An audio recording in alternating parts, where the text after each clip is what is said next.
योद्धा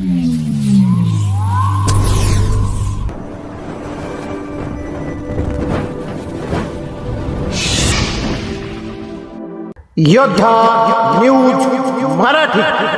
आंबेगाव, पुणे. शाळेतील विद्यार्थ्यांमध्ये आधुनिक शिक्षणाची प्रगती झाली पाहिजे.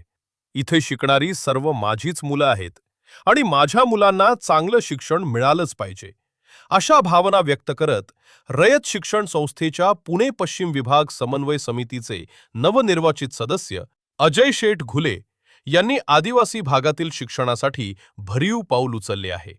शाळेची पटसंख्या वाढावी यासाठी पालक व शिक्षकांनी एकत्र येण्याचे आवाहन करताना दूरच्या विद्यार्थ्यांना शाळेत येण्या-जाण्यासाठी स्वखर्चानं वाहन भाडे देण्याचे मोठे आश्वासन त्यांनी दिले.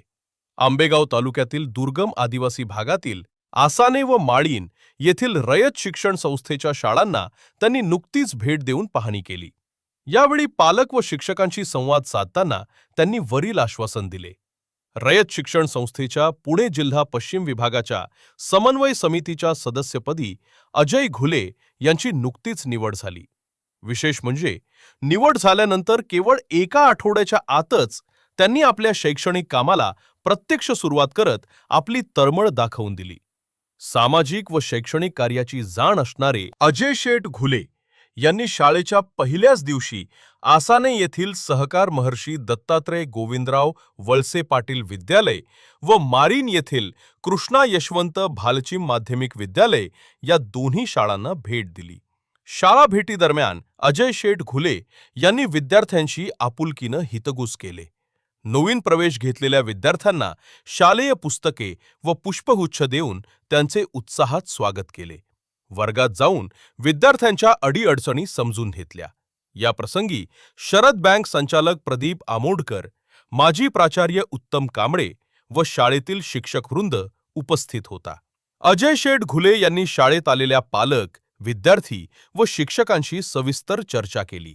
शाळेची सद्यस्थिती, विद्यार्थी संख्या, सेवा सुविधांचा अभाव, विद्यार्थ्यांसमोरील समस्या व त्यांना आवश्यक असणारी मदत याबाबत बारकाईने माहिती घेतली. पटसंख्या वाढीसाठी आपण सर्वांनी एकत्र येऊन प्रयत्न करू. त्यासाठी लागणारी सर्व मदत करण्यास मी तयार आहे, असे सांगत त्यांनी शिक्षणाचा दर्जा उंचावण्याचा निर्धार व्यक्त केला. विशेषतः आदिवासी भागातील दूरवरून येणाऱ्या विद्यार्थ्यांची गैरसोय लक्षात घेऊन त्यांच्या येण्या-जाण्यासाठी स्वतःच्या खर्चानं वाहनाची व्यवस्था करण्याची घोषणा त्यांनी केली. त्यांच्या या निर्णयाचं पालक व शिक्षकांकडून स्वागत होत आहे. या भेटीत नवोदित विद्यार्थ्यांचं स्वागत करून त्यांना वह्या पुस्तकांचं वाटपही करण्यात आले. अजय शेठ घुले यांच्या या तातडीच्या कृतीमुळे दुर्गम भागातील शाळांमध्ये नवचैतन्य निर्माण झाले असून पटसंख्या वाढीस नक्कीच चालना मिळेल असा विश्वास शिक्षकांनी व्यक्त केला. मी योद्धा न्यूज मराठीचा संपादक नारायण मनोहर सूर्यवंशी. रोजच्या खात्रीशीर बातम्यांसाठी पाहत रहा आमचे न्यूज चॅनल. आजच सबस्क्राईब करा, व्हिडिओला लाईक करा आणि शेअर करा. धन्यवाद.